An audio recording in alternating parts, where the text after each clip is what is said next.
സമാനതകളില്ലാത്ത രക്ഷാപ്രവർത്തനമാണ് തിരുവനന്തപുരത്ത് ആമയിഴഞ്ചാൻ തോട്ടിൽ ഫയർഫോഴ്സ് കാഴ്ചവെച്ചതെന്ന് മന്ത്രി എം.ബി. രാജേഷ്.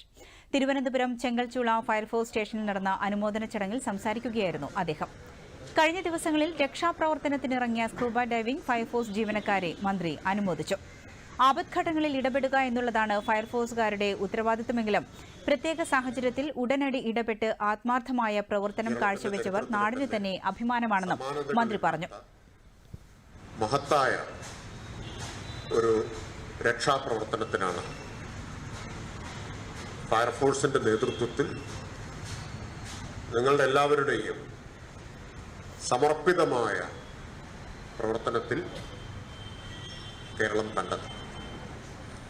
2023 മാർച്ചിലാണ് ബ്രഹ്മപുരത്തെ തീപിടുത്തമുണ്ടായത്. ബ്രഹ്മപുരം തീപിടുത്തം തീ അണയ്ക്കാൻ 12 ദിവസം വേണ്ടിവന്നു.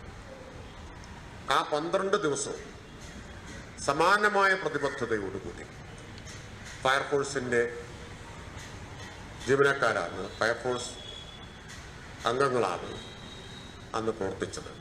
ഒരുപക്ഷെ കേരളത്തിന്റെ ചരിത്രത്തിൽ ഏറ്റവും മേയർ ആര്യ രാജേന്ദ്രനും ജീവനക്കാരെ അനുമോദിച്ചു.